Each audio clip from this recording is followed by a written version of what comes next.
हमारे चैनल को सब्सक्राइब करें और बेल आइकन को दबाना ना भूलें। डॉक्टर साहब, आप क्या कहना चाहते हैं? आज अम्बेडकर नगर में कार्यालय बहुजन समाज पार्टी खुला है, नमो बुद्धा, जय भीम सभी को। जैसा कि हमारे सामने प्रत्याशी जी ने अपनी बातें रखी, इस बार हम पूरे अम्बेडकर नगर विधानसभा में बड़े मजबूती से लड़ रहे हैं। लोग हर ब्लॉक के 50-50, 100 लोग खुद निकल के आ रहे हैं। भाई, इस बार हमें बदलाव की जरूरत है। लोग हमारे पास चल के आ रहे हैं कि डॉक्टर साहब हमारे यहाँ मीटिंग लगाओ, हमारे यहाँ मीटिंग लगाओ। अब हम इन लोग को 10 साल देखी है, पब्लिक सबको नकार रही है। आप एक उम्मीद के किरण बनिए। जैसा कि हमारे प्रत्याशी जी को अभी हम लोग कल हम F ब्लॉक और F सेकंड में गए थे, वहां पे लोगों ने माला पहना और कहा आप लड़िए।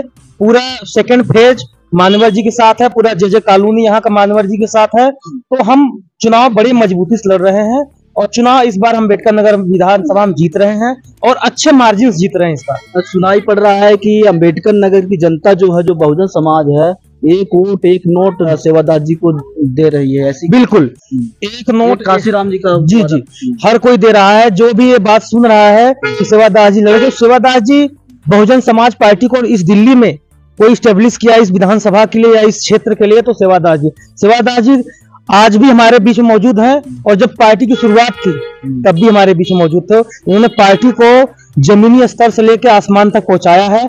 और ये ऐसा कोई घर जो मिशनरी व्यक्ति होगा, ऐसा कोई व्यक्ति नहीं जो अम्बेडकर नगर विधानसभा के अंदर सेवादास जी को नहीं जानता होगा। तो हमें उम्मीद है कि सबका साथ सेवादास जी के साथ है और हमें चुनाव जीत रहे हैं। बहुजन समाज पार्टी दिल्ली के अंदर चुनाव लड़ रही है, क्या मैनिफेस्टो है कि जो यहाँ पर जनता वोट करे? बसपा का सबसे जो बड़ा मैनिफेस्टो संविधान है।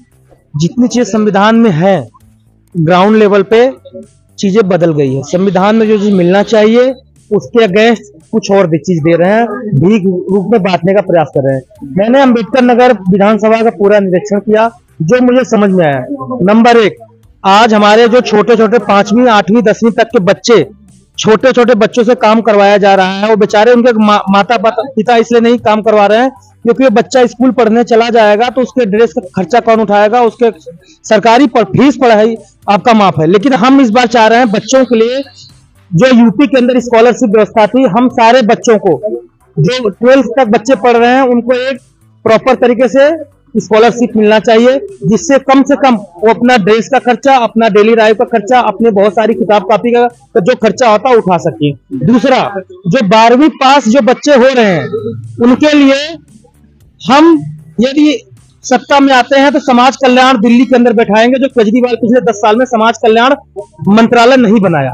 ठीक है, हम समाज कल्याण मंत्रालय बनाएंगे जिसके अंदर 12वीं पास बच्चों को 1-1 लाख 2-2 लाख स्कॉलरशिप देंगे। और जिस भी कोर्स में पढ़ना चाहे वो बी.फार्मा करने चाहे, बीपीटी करने चाहे, बीटेक करने चाहे, ITI करने चाहे, बीएड करना चाहे वो प्राइवेट यूनिवर्सिटी में जाए, चाहे वो गवर्नमेंट यूनिवर्सिटी में जाए, वो सारी फीस का खर्चा बीएसपी आएगी तो हम लोगों को प्रोवाइड करेंगे। नंबर 3, यहाँ पे बहुत लोगों का मैंने देखा जो भ्रमण करके लोगों का राशन कार्ड जिनको जरूरत है उनको नहीं बनाया। तो मैं कोशिश करूंगा जो बीपीएल के लोग ज्यादा अंदर आए और ज्यादा से ज्यादा लोगों को हम राशन कार्ड बनवाएंगे। साथ साथ जो 2 सालों से विकलांगों का, विधवा का और वृद्ध का जो पेंशन रुकी पड़ी है उसको हम प्रॉपर तरीके से लागू करवाएंगे। ज्यादा से ज्यादा उसकी कुछ अमाउंट और बढ़ाएं, क्योंकि महंगाई जिस तरह से बढ़ती जा रही है हमारी पेंशन नहीं बढ़ाई जा रही है जो इन लोगों को।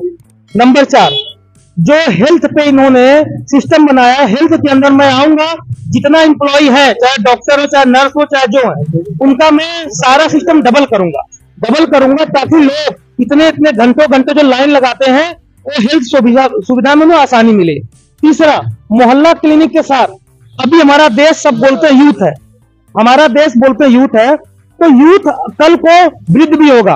तो हमारे यहाँ रिहैब सेंटर नहीं है। मैं मोहल्ला क्लिनिक के अंदर में सारे मोहल्ला क्लिनिकों के अंदर मोहल्ला क्लिनिक को और अच्छे से डेवलप करेंगे। उसके अंदर हम ब्रांडेड मेडिसिन रखेंगे और साथ साथ हम फिजियोथेरेपी और रिहैब सेंटर का प्रोग्राम चलाएंगे। साथ साथ अवेयरनेस प्रोग्राम चलाएंगे, जैसे जो मदर केयर, चाइल्ड केयर, उनको प्रॉपर गाइडेंस नहीं मिल पाता है कि आपको किस हिसाब से कैसे एक्सरसाइज करना। तो मैं महिलाओं के लिए स्पेशल बता दूं, जितनी सारी सुविधाएं हैं अवेयरनेस प्रोग्राम को लेके स्पेशल काउंसलिंग सेल हम बनाएंगे दिल्ली के अंदर जब हमारी सरकार आती है तो। और घर घर आवास योजना के तहत दिल्ली के अंदर जितने लोग हैं, सभ्य घर हैं, किराएदारों का वो हाल है, बेचारा यदि शाम को दिहाड़ी ना करे तो शाम को भूखा रह जाए। तो हम कोशिश करेंगे उनको स्पेशल व्यवस्था के अंदर उनको एटलीस्ट आवास प्रोवाइड किया जाए, जो आवास बने हैं उसको उनको अंदर दे दिया जाए। साथ साथ हम और लोगों के लिए शिक्षा के अंदर हम अमेंडमेंट करेंगे, यूपीएससी एसएससी जैसी सुविधाएं जो ये लोग दिखावा करते हैं, हम कोचिंग फ्री चलाएंगे लोगों को, ताकि ज्यादा से ज्यादा लोग एजुकेट हों और देश को एक अच्छी दिशा में ले जाएं। और साथ साथ हम आंगनवाड़ी के जो बच्चे हैं या आंगनवाड़ी के जो हमारी माताएं बहनें हैं, उनको प्रॉपर सैलरी नहीं दी जा रही प्रॉपर तरीके से, जितना उनको मिलना चाहिए, जितना वो डिजर्व करती हैं। और साथ साथ गवर्नमेंट संस्थाएं जो अभी तक अधूरी हैं, उसके अंदर पूरा हम भरने का काम करेंगे, चाहे एमसीडी डिपार्टमेंट हो, चाहे दिल्ली गवर्नमेंट का डिपार्टमेंट हो, चाहे सेंट्रल गवर्नमेंट का डिपार्टमेंट हो, स्कूलों के अंदर, हॉस्पिटल के अंदर सारी वैकेंसियां जो कॉन्ट्रैक्ट सिस्टम पे है। मैं सीधा सत्ता में आने के बाद यदि बीएसपी आती है तो सारे कॉन्ट्रैक्ट सिस्टम को हम खत्म कर देंगे।